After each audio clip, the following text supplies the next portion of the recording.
Bonjour à tous, donc Sophie Langouet-Prigent, ravie de vous accueillir ce matin pour cet atelier de l'innovation qui est rattaché à la chaire Aliments et bien manger de la Fondation Rennes. Donc cette chaire, c'est la 12e chaire de recherche et de formation de la Fondation. Comme son nom l'indique, elle traite de l'alimentation et du bien manger avec 3 axes: aliments santé, aliments et médiation et aliments et numérique. Ces travaux sont portés par Pierre Veille, qui est titulaire de la chaire et que vous connaissez tous certainement. Ils ne sont rendus possibles que grâce aux partenaires qui financent ces travaux. Et donc, je profite d'avoir la parole pour les remercier à nouveau. Donc, ils sont au nombre de 9 partenaires. En fait, donc, il y a Place de la Gare, Tribal Noyal, le groupe Lactalis, Bleu Blanc Cœur, Le Gouessant, le Crédit Agricole d'Ille-et-Vilaine, le groupe Avril, Métro et la région Bretagne. Voilà. Et Rennes Métropole rejoindra ce dispositif en 2021. Donc, merci à tous. Aujourd'hui, cet atelier, il a vocation, comme tous les ateliers de l'innovation, de rendre compte des travaux de la chaire. Et vous verrez, Fabrice Clochard, qui a travaillé pendant 9 mois au sein de la chaire, nous présentera ses travaux autour des comportements alimentaires pendant le confinement et adressera la question si la crise a favorisé un changement d'attitude du mangeur sur ses achats et ses modes de préparation consommation de ces repas. Nous aurons également l'avis éclairé de Claude Fischler, qui est sociologue et anthropologue, sur la perception du mangeur français d'un aliment comme bon pour la santé. Et puis Jocelyn Rode de l'EHESP nous traitera la perception du risque alimentaire et notamment des risques émergents. Bien sûr, ces ateliers, même en distanciel, on souhaite qu'ils soient interactifs et donc on a prévu un temps d'échange. Et donc, je vous encourage à, à participer. Vous pouvez anticiper et poser vos questions directement via le chat pendant les présentations et nous les reprendrons à la fin ou alors en intervenant directement tout à l'heure en levant la main et allumant votre micro. Un petit conseil d'affichage, si vous ne connaissez pas bien GoToMeeting, je vous encourage à sélectionner en haut de votre écran l'option caméra active. Comme ça, vous verrez nettement l'intervenant et de façon claire aussi la présentation. Donc, c'est en haut de votre écran. Vous avez un petit onglet avec plusieurs options et je vous propose de sélectionner caméra active. Et donc, les recommandations, comme toujours, je vous encourage à fermer vos caméras pendant les présentations, ainsi que vos micros pour éviter les interférences et de les allumer au moment où vous intervenez. Donc, sans plus attendre, je laisse la parole à Pierre Veille, le titulaire de la chaire. Et à nouveau, je vous remercie pour votre présence ce matin. Pierre, c'est à vous. Bonjour, merci Sophie. J'avais prévu 4 slides. Si l'autre Sophie Briand peut les passer, les mettre à l'écran, ce serait sympa. Je joins mes remerciements à ceux de Sophie pour Fabrice, Claude et Jocelyn qui vont intervenir tout à l'heure. Un mot sur la thématique. On souhaitait d'abord, pour moi, c'est un grand plaisir de vous montrer des choses concrètes sur ce qui a été produit par la chaire déjà. Il y a déjà des choses concrètes qui sortent et ça, c'est assez génial. Je suis plutôt content de ça. Et on avait choisi une thématique il y a longtemps, pendant le confinement, quand la chaire a démarré. Je ne sais pas si vous vous souvenez, enfin, il y avait beaucoup de débats sur le monde d'après, où il y a des gens qui s'exprimaient sous des angles politiques, philosophiques, etc. Le monde d'après allait être formidable. Et on avait choisi à ce moment-là d'aller explorer, en confiant cette mission-là à Fabrice, qui va nous présenter ses résultats, d'utiliser un autre angle de vue, une autre façon de regarder, d'essayer de prédire ce qui allait se passer demain. Donc demain, maintenant, c'est aujourd'hui. Hein. Et je pense que tous les partenaires de la chaire sont fortement intéressés aux méthodes qu'on a employées pour aller essayer de voir qu'est-ce qui se passerait demain. Moi, je voulais en 4 slides vous dire comment je voyais les choses. Le gorille invisible, alors je vais sur un terrain qui n'est pas vraiment le mien. Jocelyn, Claude, Fabrice me corrigeront ou compléteront au besoin, mais c'est une expérience de psychologie sociale qui date d'il y a un certain temps à Harvard et qui est souvent citée, où des étudiants avaient pour mission de regarder 2 équipes de basket qui se faisaient des passes et de compter le nombre de passes. Et pendant qu'ils faisaient ça et qu'ils se concentraient là-dessus, il y avait un gorille qui traversait le terrain en se frappant la poitrine, un homme déguisé en gorille. Et à la fin de l'expérience, ben la moitié des gens n'avaient pas vu le gorille parce qu'ils étaient tellement concentrés sur ce qu'ils étaient censés faire, sur l'immédiateté, qu'ils n'ont pas vu ce gorille qui traversait le terrain. Ils appellent ça la cécité d'inattention. Alors, je peux avoir la deuxième diapo pour vous dire, cette semaine, j'étais à un congrès très bien d'ailleurs de nutrition de l'Institut Pasteur de Lille, organisé par Jean-Michel Le Cerf, qui avait traité des sujets courageux, on va dire, sur le bio, sur les OGM, ouvrir des débats qui sont souvent des débats qui n'existent pas. Et il avait pris la précaution de mettre une diapo d'entrée que je trouve assez chouette pour dire il y a une méthode scientifique, voilà les faits, quelles conclusions on peut en tirer. Il y a une méthode idéologique qui prévaut souvent, qui dit voilà la conclusion, quels faits pouvons-nous trouver pour la rendre crédible. J'ai trouvé ça assez rigolo et j'ai repris ça dans la diapo d'après en disant qu'il n'y a pas de débat en ce qui nous concerne à la chaire entre scientifique et idéologique, mais j'ai rajouté un petit volet sciences humaines parce qu'il y a beaucoup de choses qui semblent bon, si j'avais eu la volonté de créer cette chaire, c'est aussi parce qu'il y a, je vois, enfin tout le monde le voit, tout le monde mesure l'espace entre les consensus scientifiques et les consensus idéologiques. Et entre les deux, il y a sûrement un espace à occuper pour essayer de comprendre ce qui se passe. Et des fois, les sciences dures nous aident pas. Donc, utiliser, comme on va le faire ce matin, des outils des sciences humaines pour essayer de comprendre comment fonctionne le cerveau du mangeur, ben, c'est ce qu'on essaye de faire et on commence à produire des résultats qui sont intéressants. Et ma dernière diapo, si tu veux bien, eh ben puisqu'on s'intéresse aux transitions alimentaires et à ce qui a été convenu d'appeler le monde d'après, c'est-à-dire forcément il y a une nécessité d'inattention quand on est tous préoccupés par la maladie qui frappe, par le médicament, par le vaccin, etc. On ne peut pas s'intéresser à autre chose. Comme les étudiants comptaient le nombre de passes là, pendant le match de basket, ils ne voyaient pas le gorille. C'est très difficile d'aller voir ce qui va se passer après.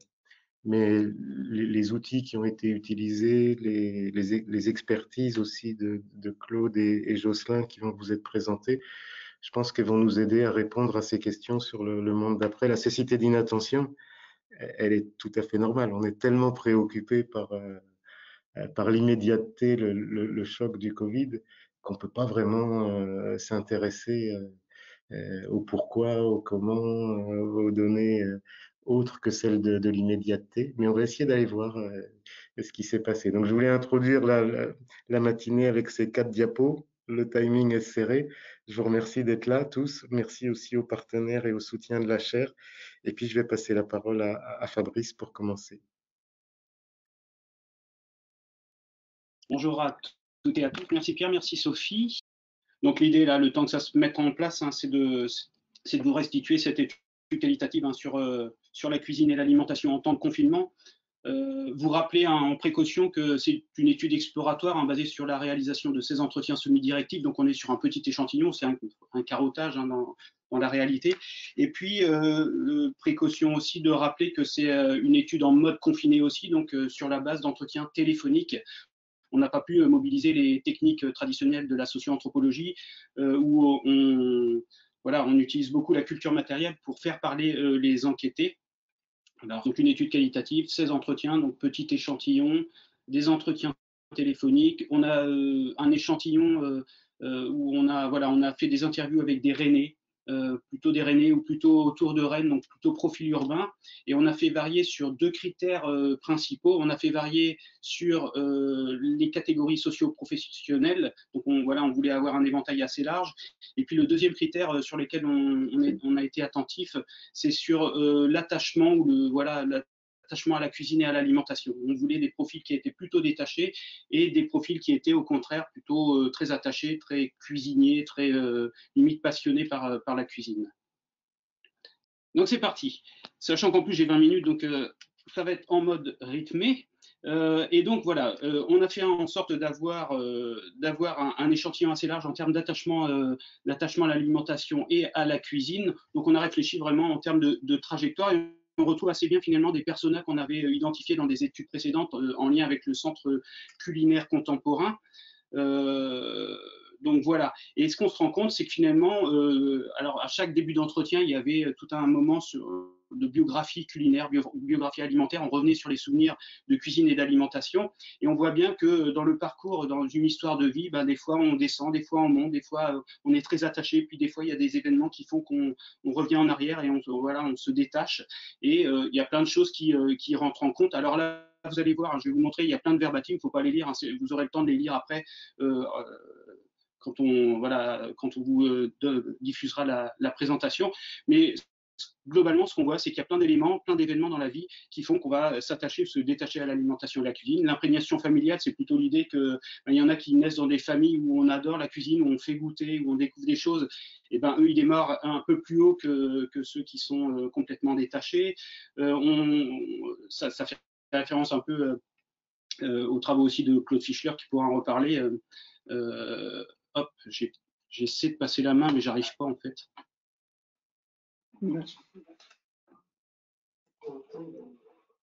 Ok. On voit bien que la position dans le cycle de vie a aussi une influence hein, sur le processus. On a tous en tête que quand on est jeune parent, ben, il y a plein de choses qui changent dans ses pratiques alimentaires et culinaires. On voit bien qu'il y a aussi des ruptures biographiques. Là, c'est l'exemple d'une personne qui nous dit avoir changé complètement son alimentation et sa cuisine à partir du moment où elle a divorcé. Il y a aussi le décès du conjoint. C'est un élément qui a été très bien analysé par Philippe Cardon en sociologie. On voit aussi des ruptures biographiques. Là, c'est une personne qui nous dit moi, j'ai complètement changé ma façon de cuisiner à partir du moment où je me suis fait opérer parce que j'étais obèse, j'avais grossi. Et donc, voilà, c'est là où j'ai rencontré des diététiciens. J'ai complètement transformé mes façons de faire. Donc, on voit qu'il y a plein d'éléments qui nous font aller d'un attachement à l'autre, à la cuisine. Il y a aussi des couples où on se rend compte que les visions sont très très contrastées. On a une personne plutôt du coup la femme là qui cuisine beaucoup et qui a un mari qui ne mange pas de légumes, qui ne mange pas de poisson. Et là, on voit qu'il y a plein de négociations qui se font et qui du coup ont de l'influence sur les pratiques culinaires. On voit aussi l'importance de la communauté, des communautés d'appartenance. Là, c'est un exemple d'une personne qui fréquente plutôt un milieu médical de gourmet et où l'alimentation et la cuisine a beaucoup de sens et où il se passe beaucoup de choses autour des assiettes et de la table dans cette communauté-là. On voit aussi l'importance des contraintes matérielles. Alors, c'est pas parce qu'on a une petite cuisine qu'on cuisine peu, une grosse cuisine qu'on cuisine beaucoup. Au contraire, c'est plus compliqué. Mais on voit quand même que ça a un effet concret sur la manière de pratiquer la cuisine. Et du coup, on s'est demandé, est-ce que finalement la pratique de confinement, le confinement fait partie de ces événements qui vont faire bouger les lignes. Et effectivement, on se rend compte qu'en tout cas pour deux cas rencontrés, il y a eu vraiment un questionnement identitaire et social qui s'est mis en place. Le premier exemple, c'est le cas d'une retraitée qui est du coup assignée à résidence, un peu comme tout le monde, mais en fait son mari a eu des problèmes de santé et a été placé en EHPAD. Donc séparation assez radicale, on l'imagine.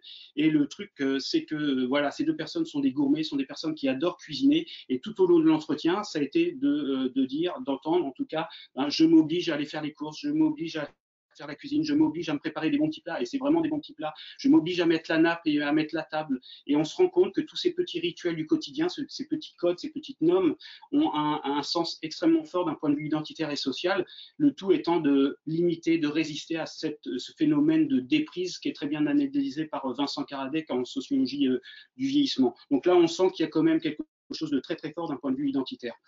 Voilà, donc ça c'est des exemples de verbatim, vous les lirez tranquillement après, mais voilà, c'est je m'oblige à. Le deuxième exemple, et il est plus positif, là c'est une jeune retraitée aussi hyper active qui se retrouve à un moment donné voilà, dans son appartement à avoir du temps. Pierre, il sait ce que c'est qu'être retraité et avoir du temps, hein.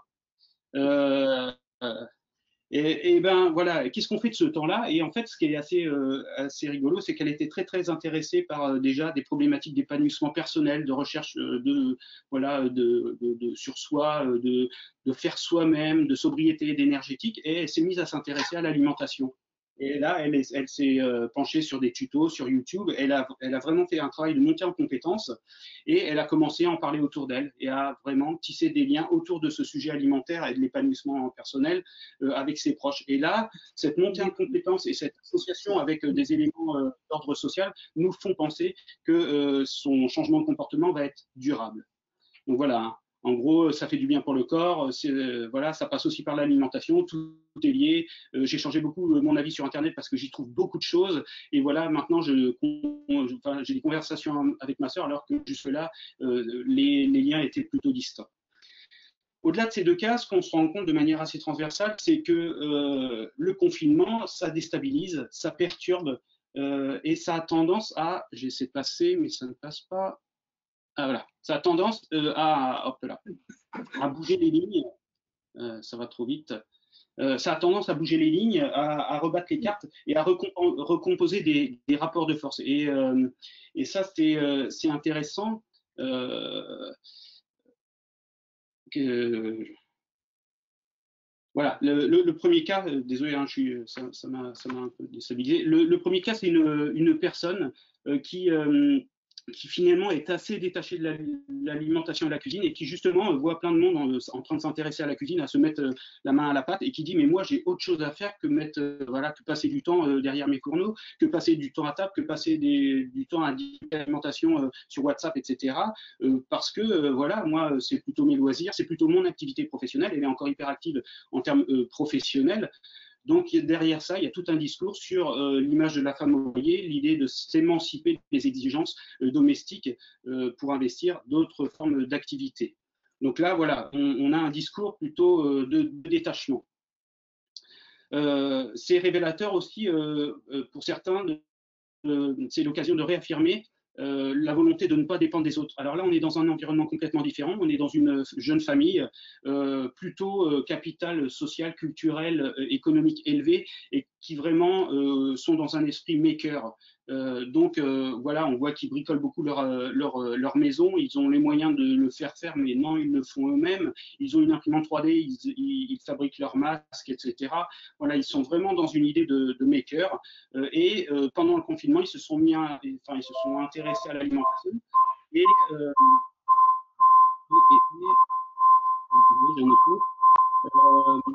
se sont intéressés à l'alimentation et, du coup, ils ont vraiment intégré ça dans leur pratique, c'est-à-dire qu'ils se sont mis en lien avec leurs producteurs, ils les ont fait livrer sur la boulangerie de quartier, ils se sont mis en lien avec tous les voisins pour se faire circuler les denrées. Donc il y a vraiment une idée de je reprends en main, voilà, je suis autonome d'un point de vue des pratiques alimentaires.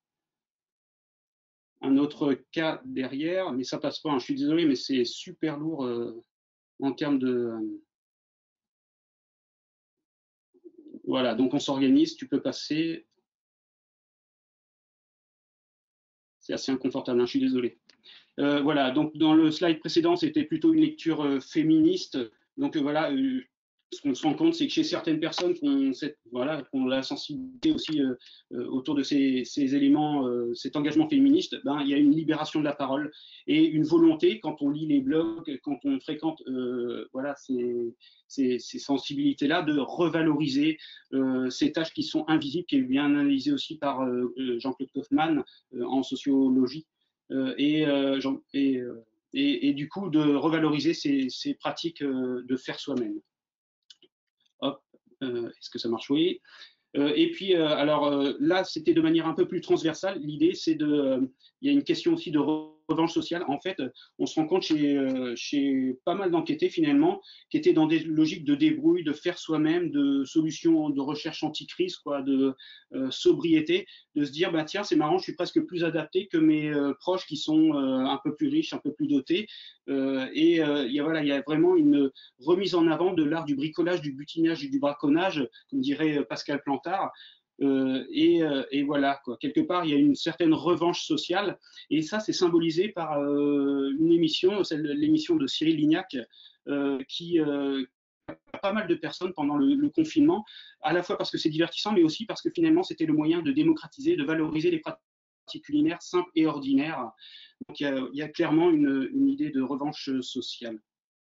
Donc voilà, il y a un retournement de situation. Là, la personne, elle nous dit, hein, en gros, mes copains, ils ont des grandes maisons avec des grandes cuisines, mais ils ne savent pas quoi en faire. Et moi, avec mon petit appartement, ma petite cuisine, ben, je bricole et je me débrouille.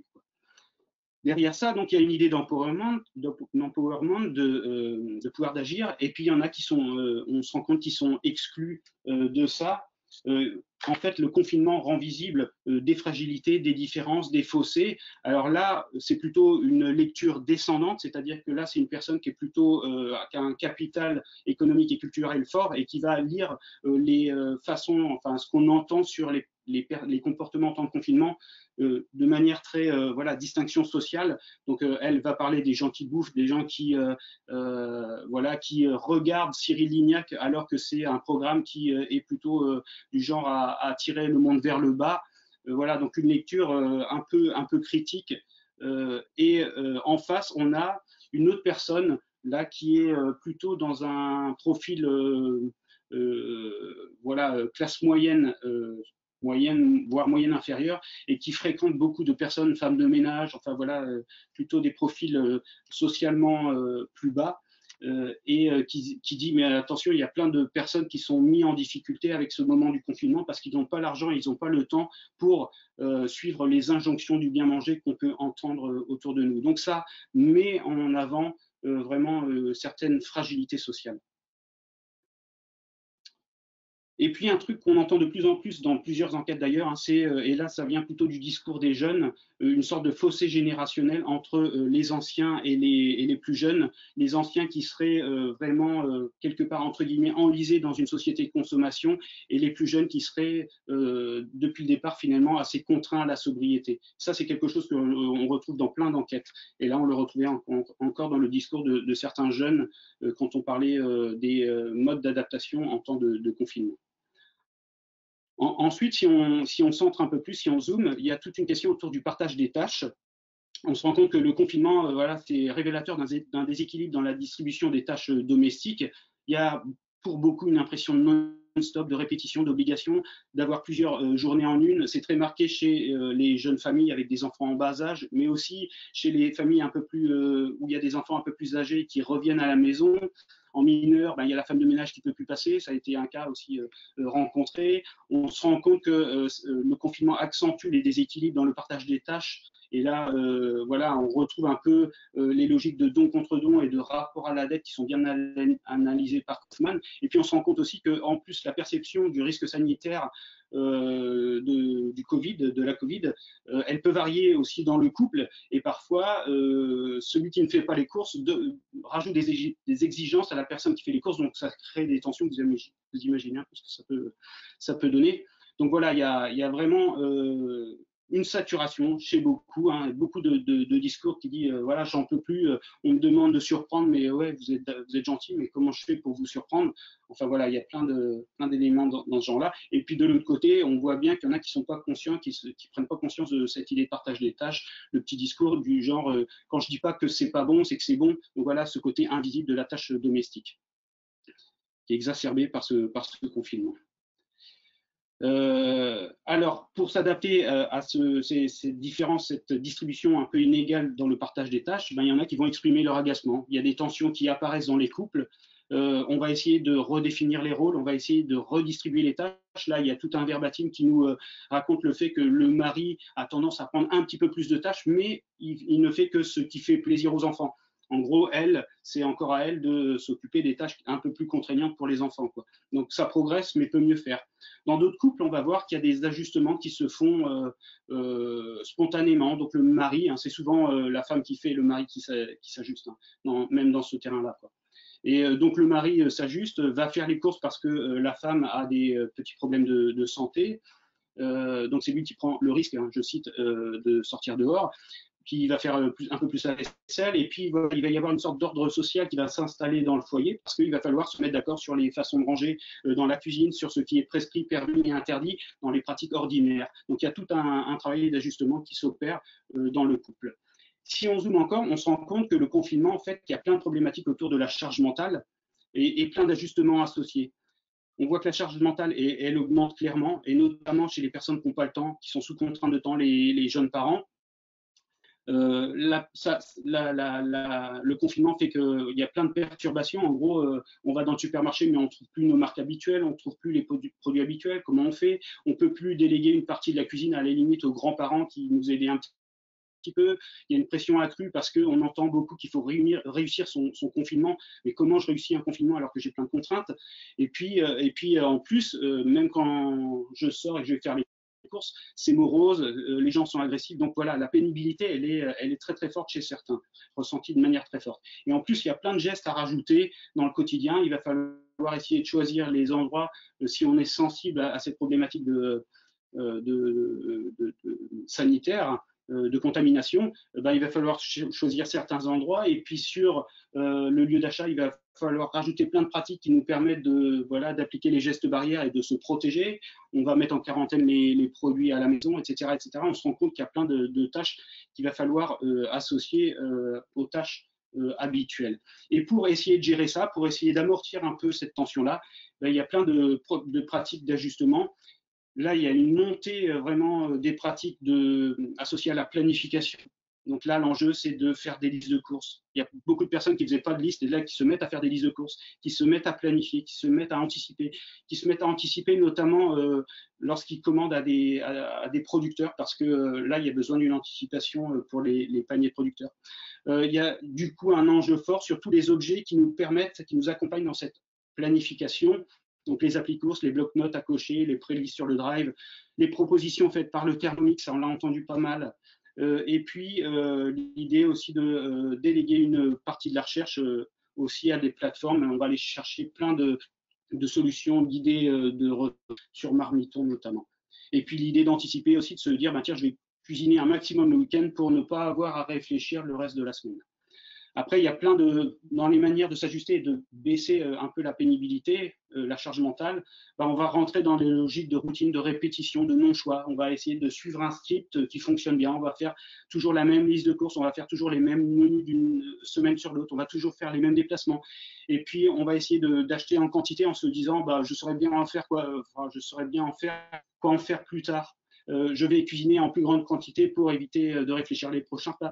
Je vais surtout suivre des recettes parce que j'ai pas le temps de prendre des initiatives. Et puis je vais rationaliser, je vais ranger, je vais stocker, je vais conserver. Et là, il y a tout un enjeu autour des boîtes Tupperware, enfin de tous ces éléments qui nous permettent de gérer le quotidien. Et on voit qu'il y a beaucoup de personnes qui ont pris le temps aussi de bien trier tous les placards de la cuisine. Ensuite, donc voilà, j'ai fait le vide, j'ai acheté en grosse quantité, ça on l'a retrouvé pas mal de fois. Après, il y a tout un travail de concentration des efforts et de renoncement mesuré. En gros, on va essayer d'acheter toujours au même endroit, dans des endroits qui regroupent. Donc, ça va être les GMS. Là, clairement, elles ont tiré parti du confinement. Ou ça va être aussi les producteurs qui ont réussi à s'organiser et faire des drives, des livraisons ou des endroits où on récupère les achats, qui ont réussi à s'organiser. Il y a eu un vrai plébiscite, là, pour le coup, pour les petits producteurs qui ont réussi à fluidifier leur système de distribution. Et puis, dans la façon de choisir, on voit que les personnes vont avoir une sensibilité accrue, soit au prix, soit aussi au bio et au côté responsable, mais vont essayer de s'attacher à des critères qui vont faciliter la prise de décision. Donc, sur le rapport qualité-prix, ça va être les marques du distributeur qui vont prendre le dessus. Ça va être le choix par défaut. Ou alors, si on est sensible un peu plus au volet santé et bio, ça va être l'étiquette bio ou le visuel du petit producteur sur le packaging. Mais voilà, il va falloir aller vite dans la prise de décision parce qu'on a déjà suffisamment de choses à réfléchir.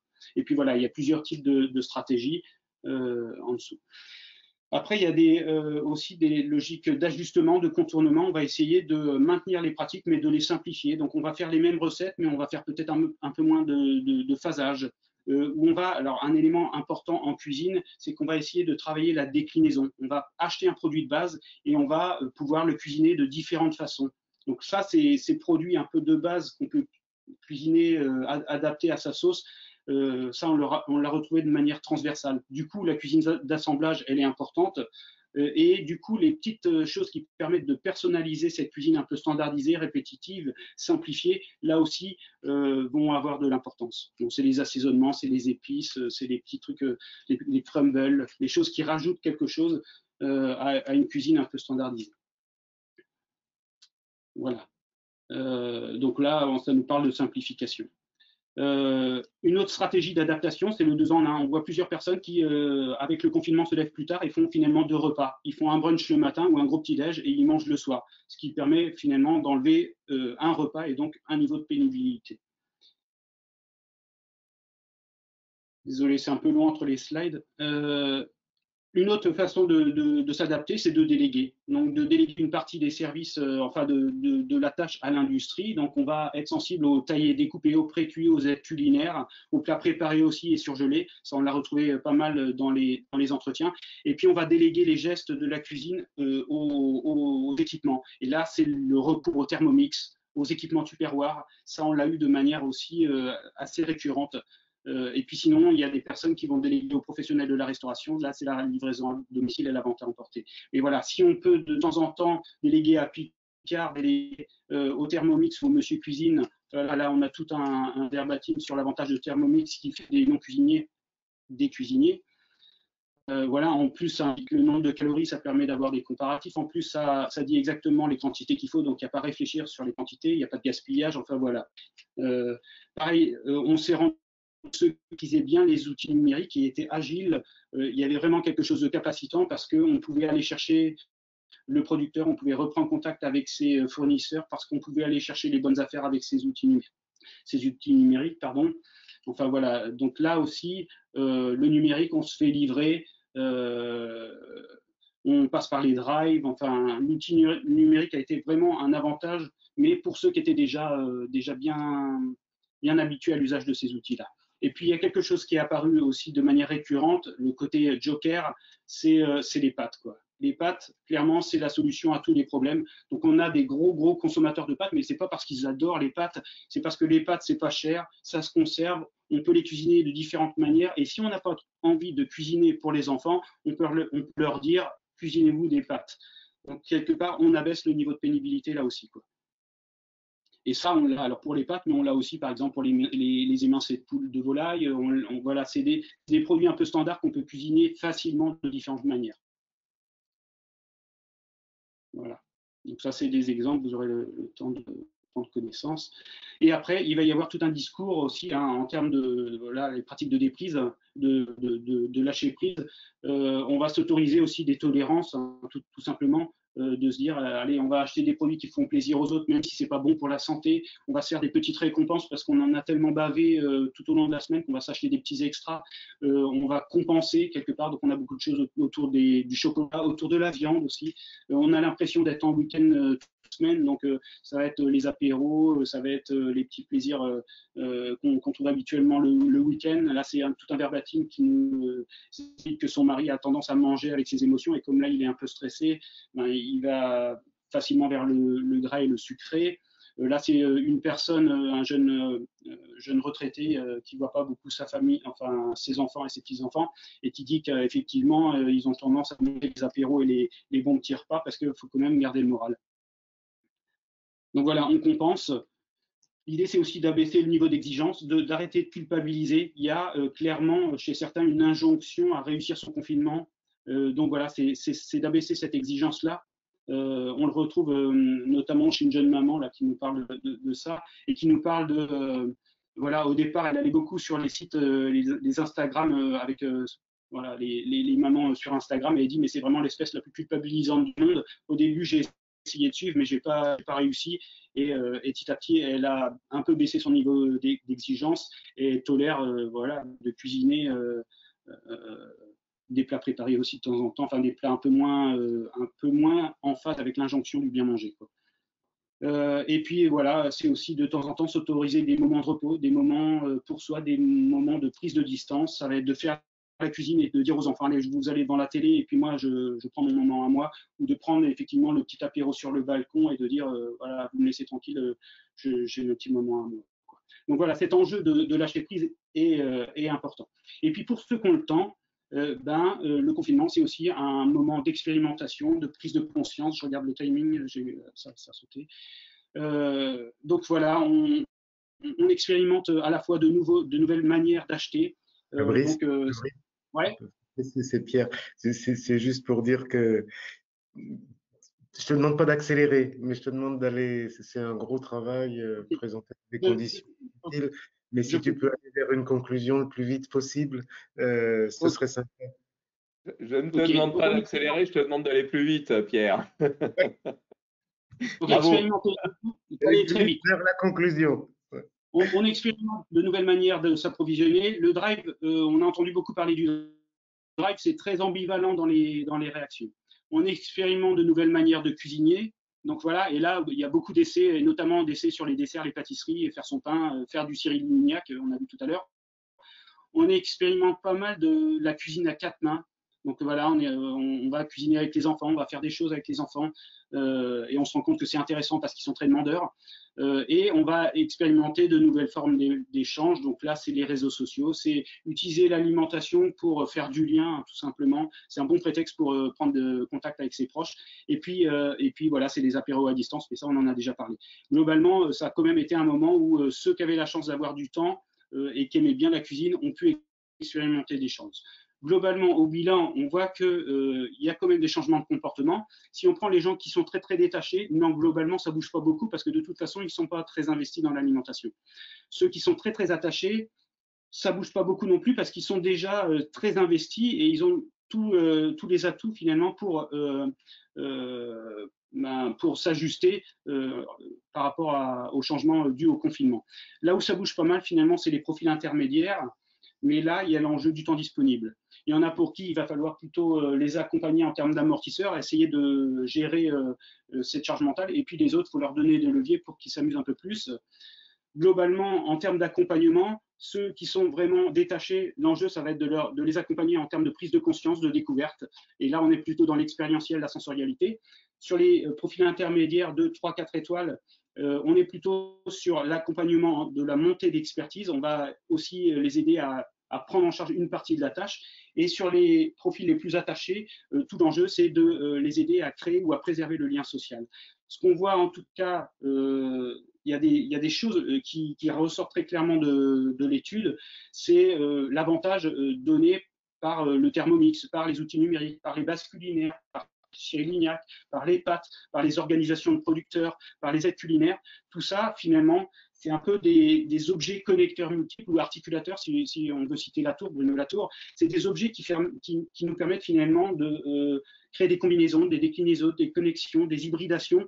C'est des objets agiles quelque part. Et en termes de design, là, pour le coup, c'est probablement un des endroits qui serait intéressant d'approfondir et d'investir en termes de réflexion créative et de conception.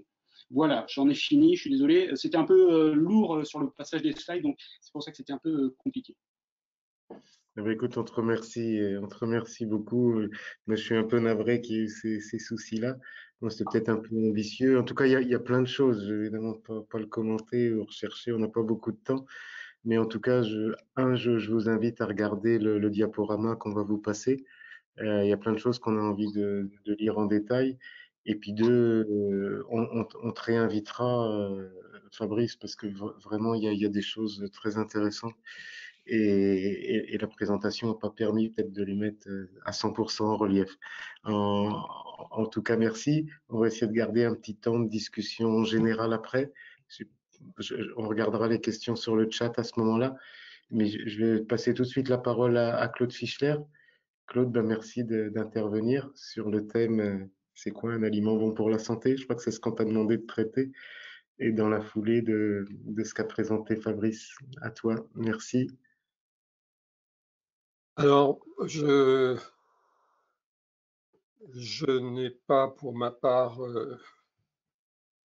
traité exactement ça, mais je voudrais dire, je vais y venir, hein. Bon, qu'est-ce que c'est bien manger? Bien manger, la question est une question normative. Et quand on parle de l'alimentation, c'est très difficile de ne pas rentrer dans un discours normatif. Et je pense que c'est la nature même du rapport à l'alimentation, et c'est aussi la difficulté. Bon, alors le point sur lequel je voudrais partir, j'ai déjà eu l'occasion d'en parler il n'y a pas longtemps, et certains d'entre vous l'ont entendu, je me répète, mais je crois que pour moi c'est important. Premièrement, et en fait ce que je voudrais dire, c'est que la nutrition ne peut plus supporter les cloisonnements du savoir et des disciplines. Je pense que c'est absolument essentiel d'accepter aujourd'hui cette phrase dont je saisis tout le caractère provoquant: la nutrition est une science sociale. Et je dis même pas, je mets même pas un aussi, la nutrition est aussi une science sociale, je dis la nutrition est une science sociale autant qu'elle est une science naturelle, biologique, etc. Et c'est absolument fondamental de l'accepter, de le reconnaître. Je remercie Fabrice Clochard, avec toutes les difficultés techniques et puis la difficulté de communiquer sur des longs verbatims, etc. Mais il a réussi quand même, en même temps, à vous montrer un échantillon de travail empirique sur un tout petit échantillon, avec des méthodes qualitatives classiques que nous utilisons tous dans les sciences humaines, et qui montrent la diversité d'une part, mais aussi le caractère, les déterminismes sociaux, psychologiques, individuels, familiaux, etc., tout ce qui concourt à modifier ou orienter le comportement alimentaire, dont les nutritionnistes, trop souvent, trop longtemps, ont voulu assumer l'unique et seule responsabilité et compétence, disons. Voilà. Alors, je vais, si vous voulez, essayer d'illustrer ça à travers notre question d'aujourd'hui. Donc, la nutrition est une science sociale, et il faut lutter contre les cloisonnements du savoir, et il faut lutter surtout contre les présupposés implicites. Je pense qu'en bon raisonnement scientifique, il faut se demander quels sont les passagers clandestins que nous avons dans notre pratique, dans nos méthodes, dans nos hypothèses, sans nous en rendre compte. Donc on ne peut même pas les interroger et les critiquer puisqu'ils sont implicites. Alors quel est le préjugé ou le présupposé implicite fondamental en matière de nutrition? Et puis après on peut essayer de le voir ailleurs aussi.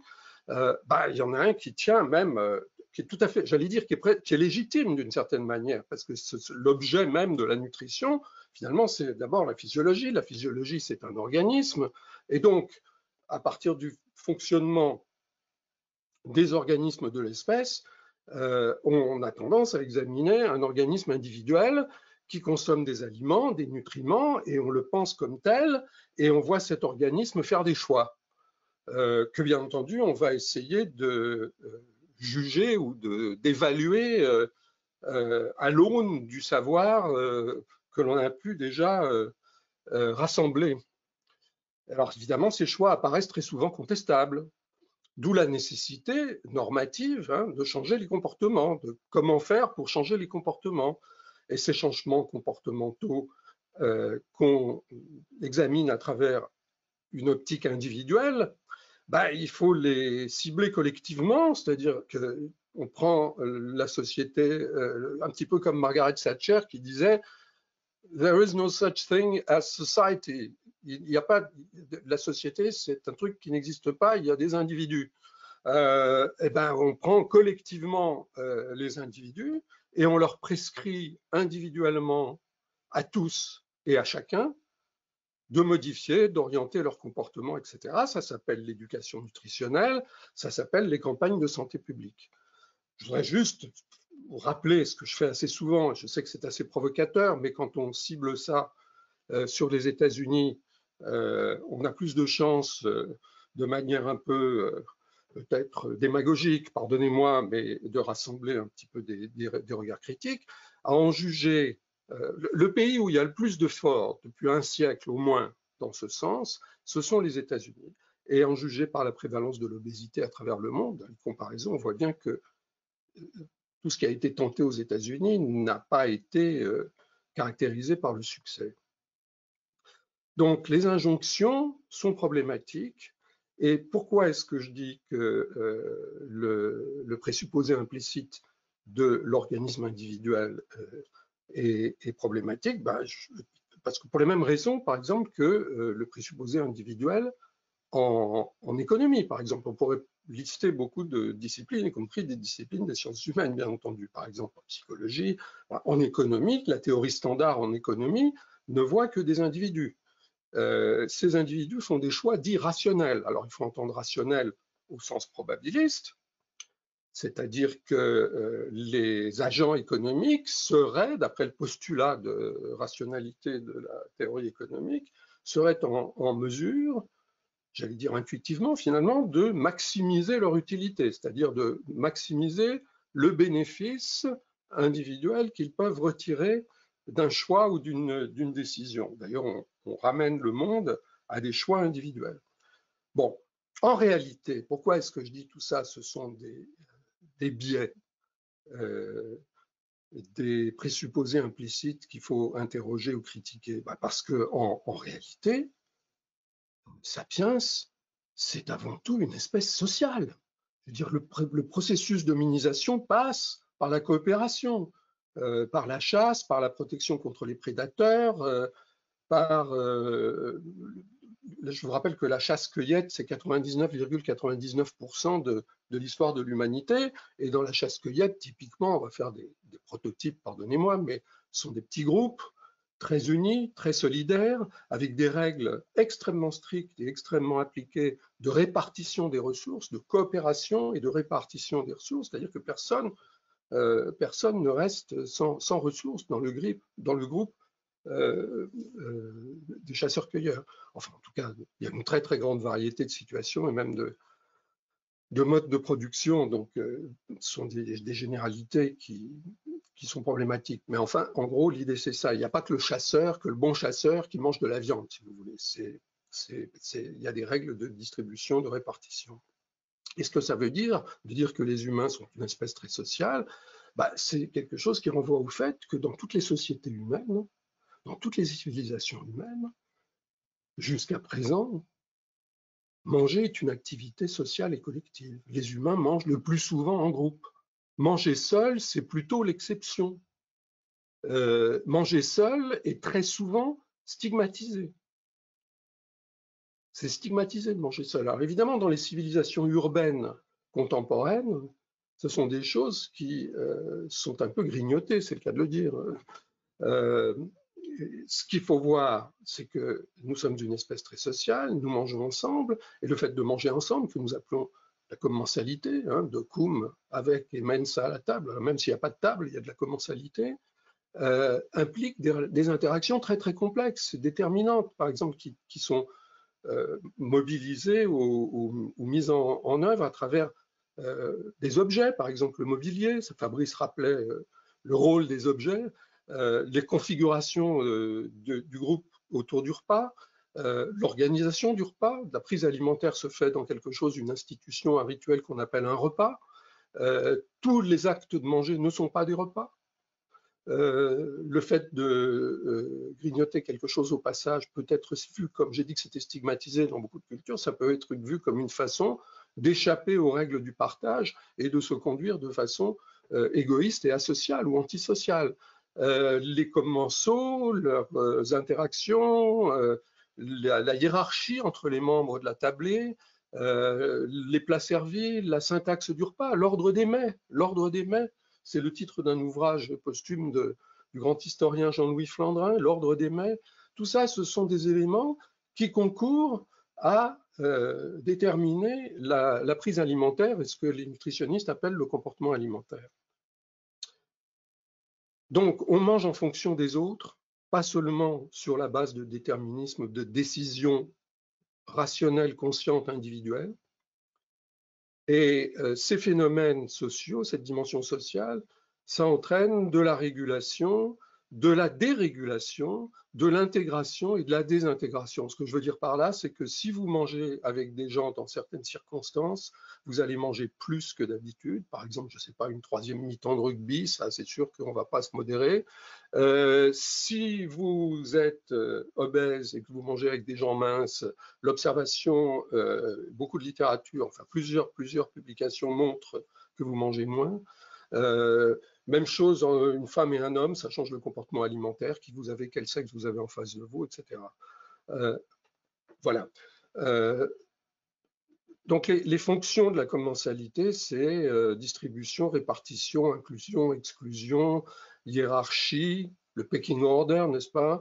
Ça structure le temps social, ça tisse le lien social. Il n'y a pas que la sempiternelle convivialité dont on me parle dès que je soulève cette question-là, parce qu'il peut y avoir le contraire de la convivialité dans la commensalité. Un repas, ça peut être strictement déterminé, ne laisser aucune liberté aux participants. Moi, j'ai des souvenirs d'enfance de repas qui duraient 3 heures le dimanche et où on s'ennuyait ferme, les enfants, et c'était plutôt contraignant. Alors, le temps passe et après, on peut peut-être trouver de la nostalgie, mais c'est comme le service militaire.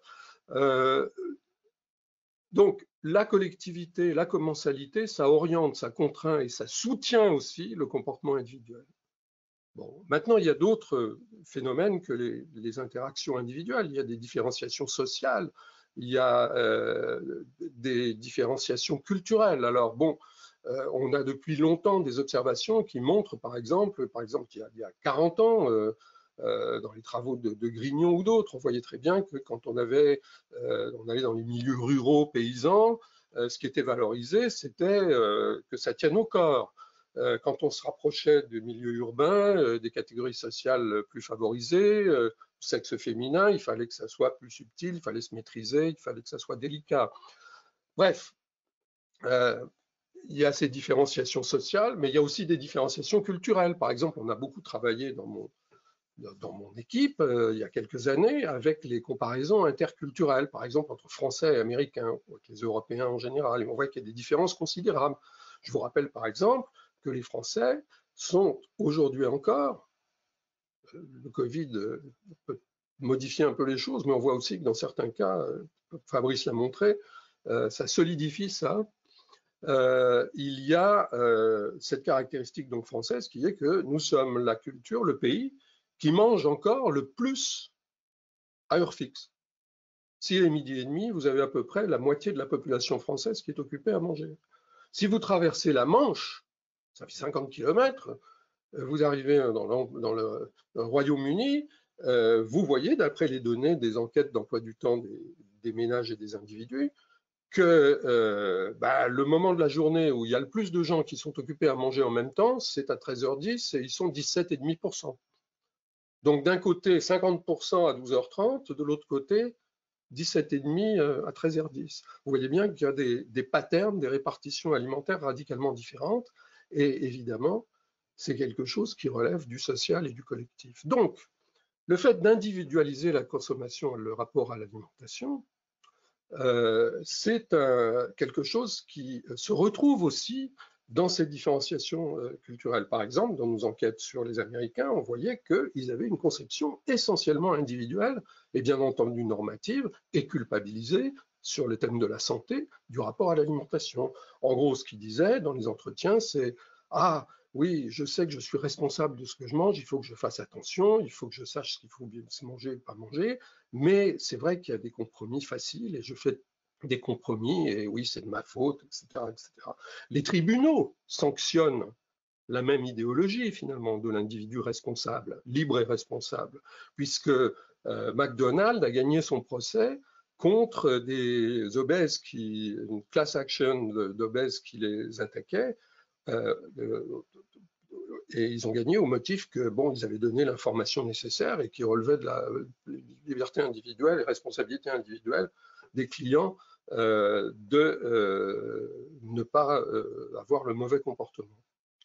Ce qui est intéressant, c'est que le présupposé implicite dont je parlais tout à l'heure, de l'individu, l'organisme individuel, etc., finalement, il correspond à une évolution générale des sociétés en dehors de la science, d'une façon générale. C'est-à-dire que le mode de vie urbain aboutit à une progression de l'individualisation tout à fait considérable. Et cette progression de l'individualisation, c'est une sorte de conquête.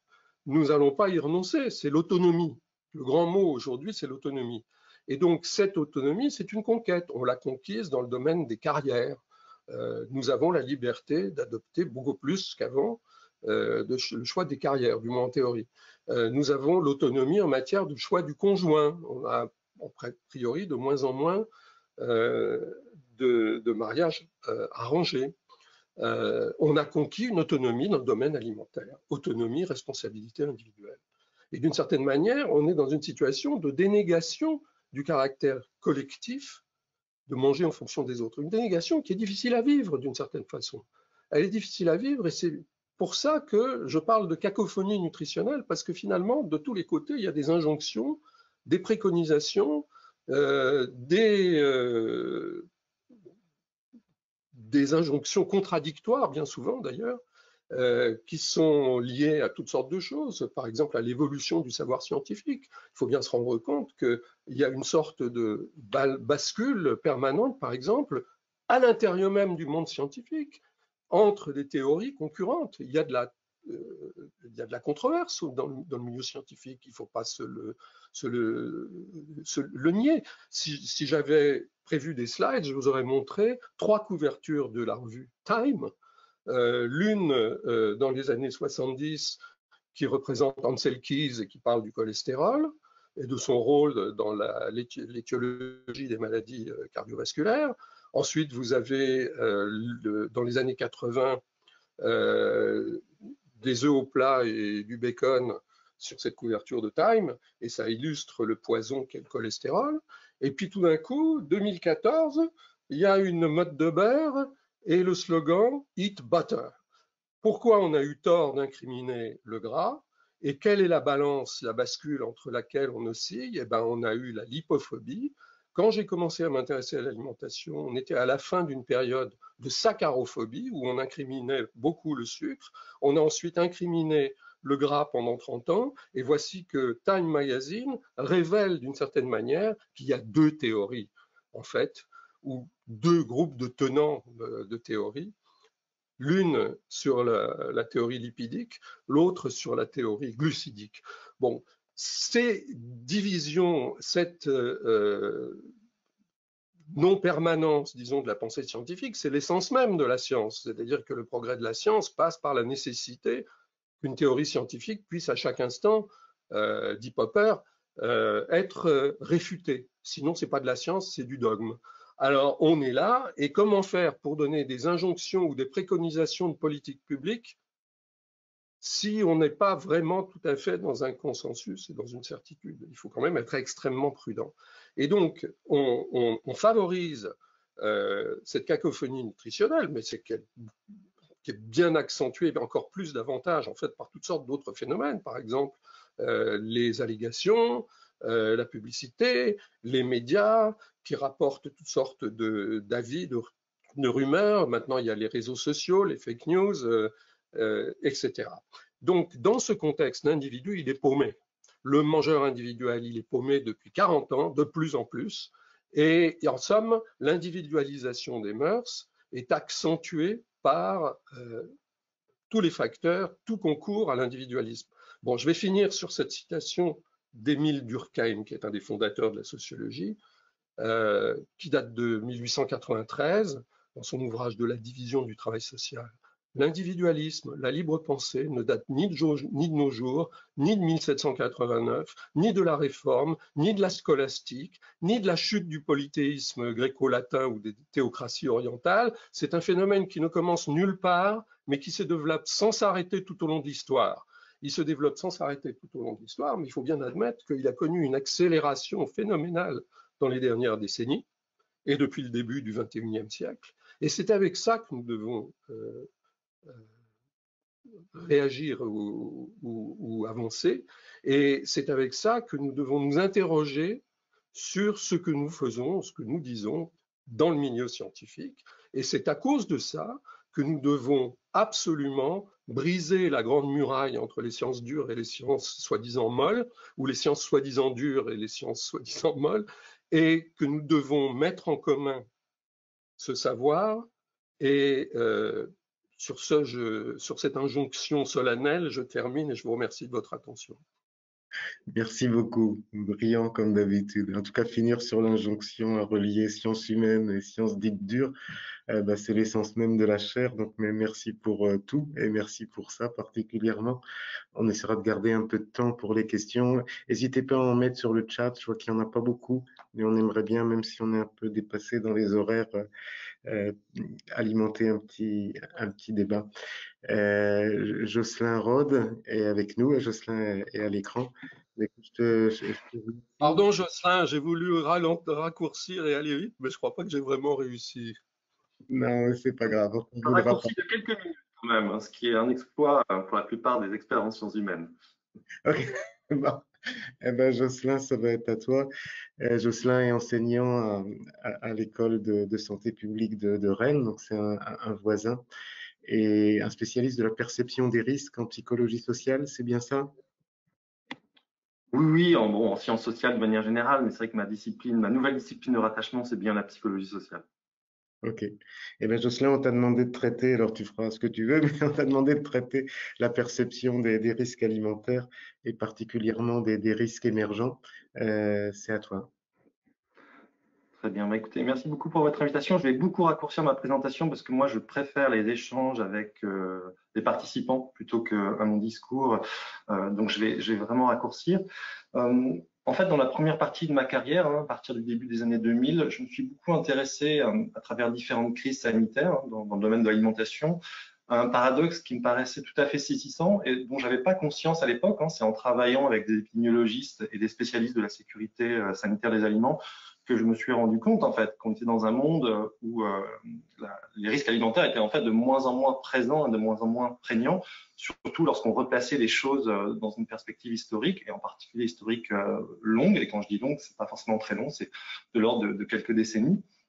Et donc, je me suis beaucoup intéressé à un paradoxe de notre société, qui est que j'ai appelé le paradoxe de la modernité sanitaire, qui est celui en fait d'une multiplication des inquiétudes et des peurs par rapport à notre sécurité, tant d'ailleurs dans le domaine alimentaire que dans le domaine de la santé publique d'ailleurs, et donc ce paradoxe qui est accompagné en fait d'une sécurisation croissante en fait de notre alimentation et d'une manière générale des indicateurs de santé publique qui s'améliorent d'année en année avec l'espérance de vie, y compris l'espérance de vie en bonne santé qui augmente à peu près partout à quelques exceptions près, comme les États-Unis par exemple.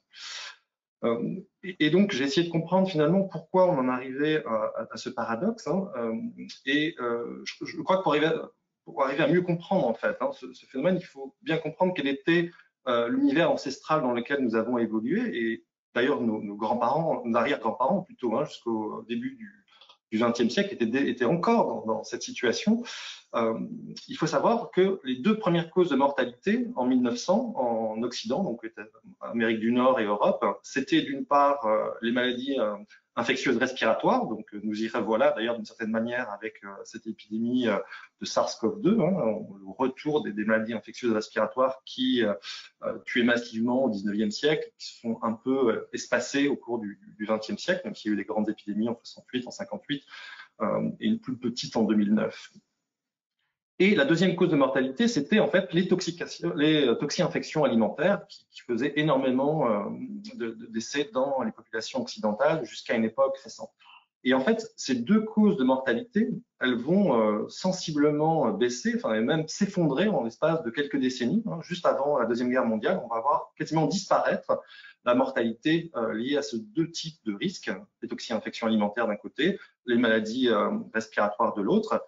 Et on va arriver dans ce qui s'appelle la transition sanitaire, où finalement les gens meurent de maladies dégénératives qui sont souvent liées à l'âge, le plus souvent, les maladies cardiovasculaires, les cancers, les Alzheimer, les maladies neurodégénératives, etc.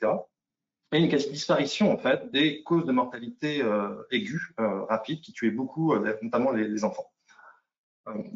Alors, ce paradoxe, en fait, il est aussi ancien que l'épidémiologie elle-même, la science épidémiologique qui émerge à la fin du 19e siècle. Pourquoi? Parce que les premiers épidémiologistes commencent à compter les morts et les attribuer à différents types de causes, notamment de maladies.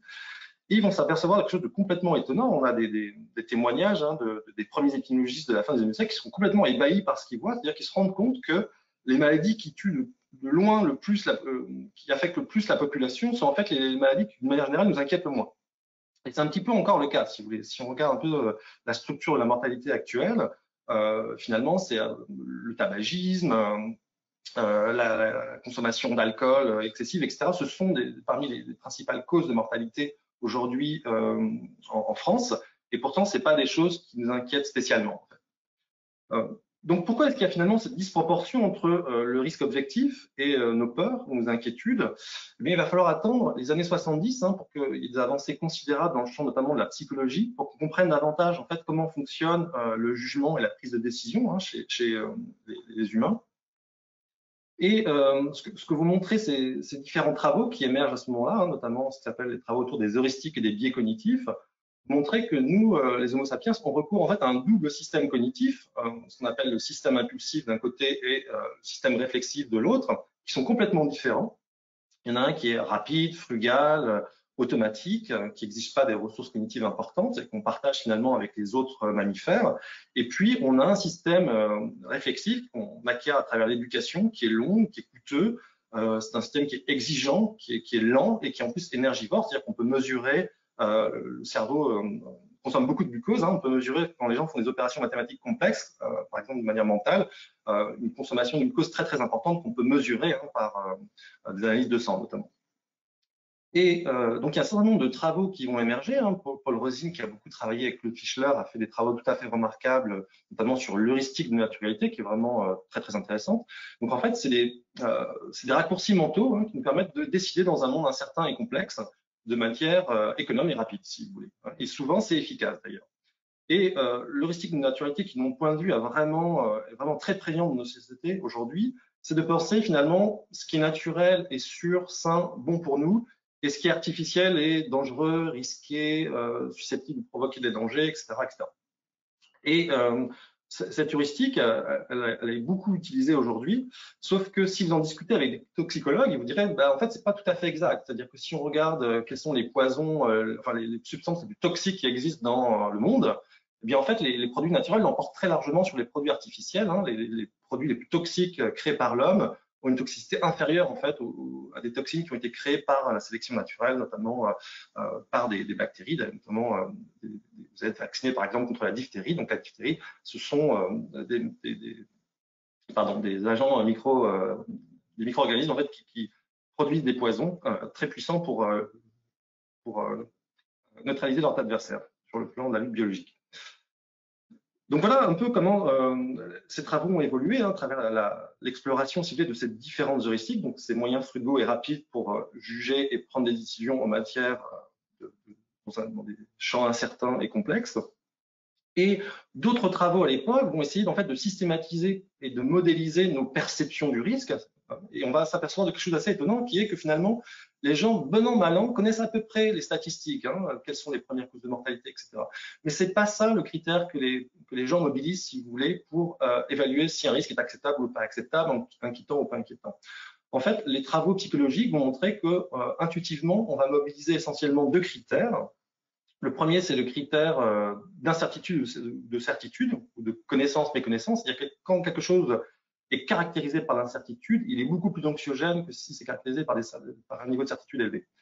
Et donc, l'ensemble des objets émergents, que ce soit des risques émergents, des technologies émergentes, sont toujours par nature un peu anxiogènes, parce qu'on les maîtrise moins bien, on les comprend moins bien, parce que c'est complexe, et en général, au fur et à mesure que la connaissance progresse, eh bien, on voit notre inquiétude qui baisse, et on le voit très bien d'ailleurs dans l'épidémie de coronavirus. C'est-à-dire qu'au début, on savait très peu de choses sur l'épidémie, c'était très anxiogène. Aujourd'hui, on voit que la peur a changé de nature. On a beaucoup plus peur aujourd'hui en France, on montre nos dernières enquêtes, des effets en fait de l'épidémie sur la société et l'économie, notamment les effets du confinement, plutôt que du risque de tomber soi-même malade.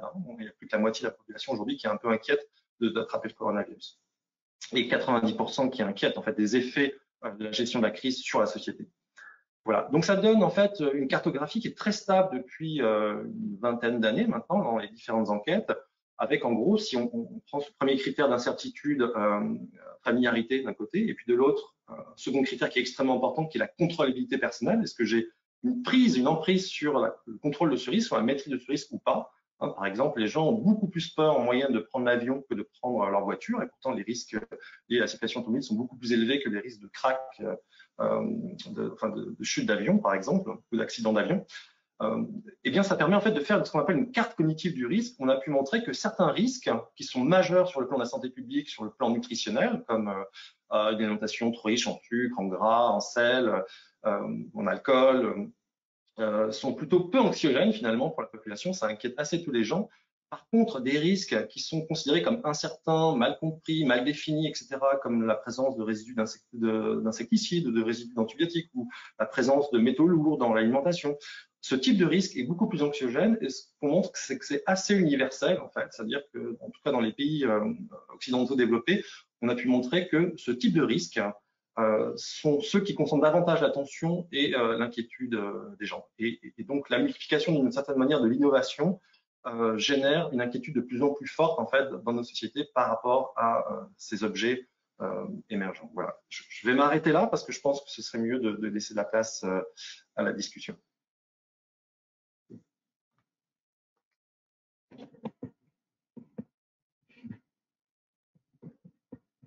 Ok, eh bien, merci Jocelyn, merci d'avoir fait aussi court.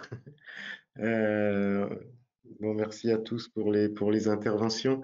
Je regarde ce qu'il y a sur le chat parce que je suis surpris avec l'arrêt. Voilà, je vais prendre la question qu'a formulée Ronan Thibault.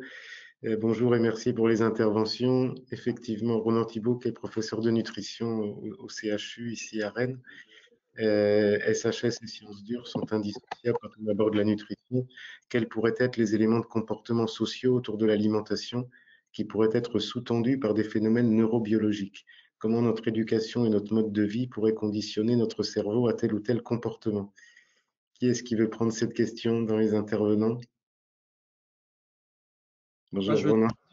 Je voudrais juste dire un mot, et je pense que Jocelyn a commencé à répondre quand il a dit que nous avons deux systèmes, un système lent et un système rapide, comme dit Kahneman, c'est-à-dire l'un qui est pas intuitif, mais quel terme as-tu utilisé, Jocelyn? Je te repasse la parole.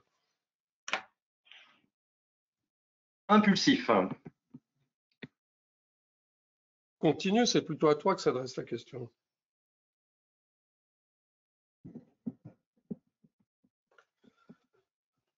Sur les heuristiques, quels pourraient être les éléments de comportement sociaux autour de l'alimentation qui pourraient être sous-tendus par des phénomènes neurobiologiques? Alors, est-ce que les heuristiques sont sous-tendus par des phénomènes neurobiologiques? Alors, c'est des questions qui sont en fait discutées dans la littérature. C'est-à-dire que certains auteurs prétendent que les heuristiques sont en grande partie acquises. C'est-à-dire que les systèmes sociaux s'arrangent notamment par des systèmes de catégories qui sont définis culturellement entre, en gros, le comestible, le non comestible, le bon, le mauvais, etc., qui sont largement infondés, enfin, qui ne reposent pas sur des bases biologiques. Là, je vous renvoie quand même aux travaux de Claude sur le mangeable et l'immangeable. Et puis, d'autre part, en partie probablement innée, c'est-à-dire que on sait par exemple que la sensibilité à l'amertume, qui est souvent corrélée dans la nature au poison, pourrait être une base génétique de certaines aversions alimentaires. Donc, les deux fonctionnent bien. La proportion de l'une ou de l'autre est souvent difficile à définir et va probablement dépendre des objets qui sont considérés. Merci. Je voudrais ajouter quelque chose, si tu permets, Pierre. Vas-y. Oui, il y a autre chose, par exemple, quand les psychologues sociaux font un peu le tour des mécanismes de ce type, c'est-à-dire des effets sociaux sur le comportement alimentaire, ils parlent, par exemple, d'un mécanisme, d'un phénomène de facilitation sociale. Par exemple, dans beaucoup d'espèces, quand vous mettez ensemble des individus devant une ressource alimentaire, ils ont tendance à manger plus. Voilà. Mais il y a aussi des mécanismes de régulation, par exemple modeling, imitation. Alors, si quelqu'un se met à table avec un autre groupe, il ne va pas se singulariser a priori dans son comportement alimentaire. Alors, tout ça, c'est un déterminisme social, si vous voulez, mais on l'observe de façon assez universelle. C'est-à-dire que si vous mangez avec des gens qui mangent beaucoup, vous allez avoir tendance à manger plus. Si par contre, on est dans la restriction, ben, vous allez vous aligner. Et puis, vous allez aussi avoir une réaction de management, de gestion de votre image. Tout ça, ce sont des choses qui sont observées. Alors, la neurobiologie derrière tout ça, c'est pas moi qui vais m'amuser à faire la distribution et la répartition, mais on voit bien qu'il y a tout un champ de recherche et on comprend très bien qu'il y a des controverses et des désaccords. Et tout ça est ouvert. Alors, je vais me permettre une question, je dirais qui devra y répondre. Alors, je reviens au ras des pâquerettes, mais la crise du Covid, là, elle a préoccupé tous les acteurs de l'alimentation, hein, qu'il s'agisse des acteurs privés ou des acteurs publics, et qui sont dans les partenaires de la chaire. J'avais dit dans l'intro qu'on se demandait tous quel serait le monde d'après. S'il y a un monde d'après, on a compris dans l'intervention de Fabrice, en tout cas c'est ce que j'ai retenu, qu'il y avait plutôt une exacerbation des tendances, un prolongement des courbes, mais pas un choc violent. Par contre, ce qu'on constate quand on est dans le monde de l'alimentaire aujourd'hui, c'est que jamais une alimentation à deux vitesses ne s'est mise en place aussi vite et aussi fortement. C'est-à-dire qu'on a un minimum de gens très conscientisés qui sont effectivement encore plus conscientisés post-Covid en pensant qu'il faut changer son alimentation pour tout un tas de raisons, hein, que ce soit favoriser le local ou favoriser son immunité, j'en sais rien. Mais en tout cas, des gens conscientisés qui sont généralement plus riches et plus cultivés que les autres, en tout cas c'est ma vision, et qui vont eux acheter ce que leur offrent les publicités sur le segment très qualitatif du bio, local, veggie, etc. Et puis une majorité de gens, on passe d'une crise sanitaire à une crise économique, qui eux sont condamnés à des premiers prix, avec une guerre des prix. Quand on est dans le quotidien de l'alimentaire aujourd'hui, une guerre des prix qui n'a jamais été aussi forte et aussi prégnante sur les achats. Donc une alimentation de très haute qualité perçue, en tout cas par les gens qui peuvent le percevoir comme ça, et une alimentation de masse avec un vrai retour en arrière en matière de qualité nutritionnelle ou environnementale, parce que le prix devient un premier vecteur dans une crise économique attendue. C'est évidemment pas le monde de demain rêvé qu'on imaginait.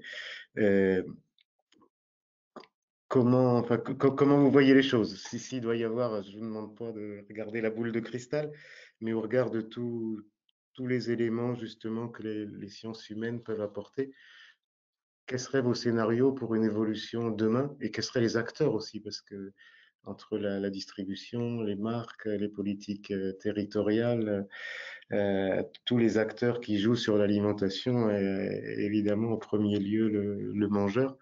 Comment vous voyez les choses en post-Covid? Qu'est-ce que ça pourrait quelles pourraient être les influences une fois la cécité volontaire, là, une fois d'autres moteurs d'achat pouvant être pris en compte demain? Vous bousculez pas, hein? Ah, Jocelyn. Je veux bien dire deux mots. Pour moi, ce qui a quand même fonctionné en termes de réassurance alimentaire ces dernières années, c'est ce qui allait quand même dans le prolongement des heuristiques que j'ai mentionnées. Hein. Donc, j'ai mentionné l'heuristique de neutralité. Il y en a une autre qui est vachement importante, c'est l'heuristique de proximité. C'est-à-dire qu'on fait davantage confiance dans la sécurité d'un produit qui est produit, en fait, qui est développé, produit dans l'environnement proche. Et ça joue même sur les vaccins, hein, c'est étonnant. C'est-à-dire que lorsqu'on pose dans des enquêtes récentes, finalement, si le vaccin vient de Chine, est-ce que vous feriez vacciner? On a une proportion. S'il vient d'Europe, on a une proportion très supérieure. Et s'il était en France, on aurait une proportion encore supérieure de gens qui auraient une intention de se faire vacciner. Donc on voit comment la proximité du développement et de la production est un facteur de réassurance important qu'on peut imaginer en croissance, en tout cas dans les années qui viennent. Donc plutôt les aspects proximité. Et sur Et la naturalité aussi, hein, j'avais déjà un peu évoqué, c'est-à-dire à partir du moment où on développe un discours et une approche qui est davantage axée sur la naturalité, c'est des facteurs de réassurance, même si sur le plan purement scientifique, objectif, c'est pas nécessairement plus sain ou plus sûr. Est-ce qu'il y a un risque ou une chance?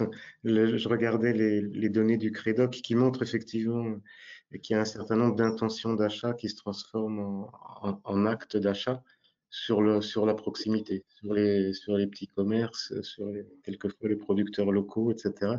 Il y a des choses qui bougent. On voit émerger aussi, ce que présente le Crédoc, une demande nouvelle sur la santé qui n'existait pas, mais au sens santé, immunité, etc. Il y a des données scientifiques qui vont arriver, qui vont être discutées, hein, des données épidémiologiques qui vont probablement montrer que certaines populations avec certains régimes ont mieux résisté que les autres. Est-ce qu'on peut attendre à une prise de conscience sur un renforcement de l'immunité? On a tous vu l'échec des aliments enrichissants où on transformait le rayon boucherie ou poissonnerie en pharmacie. Ça marche pas. On sait qu'il faut de la naturalité, de la proximité. Mais est-ce que, enfin, c'est depuis votre intervention, mais est-ce que derrière, il ne peut pas y avoir aussi une demande de plus en plus explicite de densité nutritionnelle, d'aliments qui participent au renforcement de l'immunité sur la base d'éléments qui vont probablement arriver des données épidémiologiques à venir?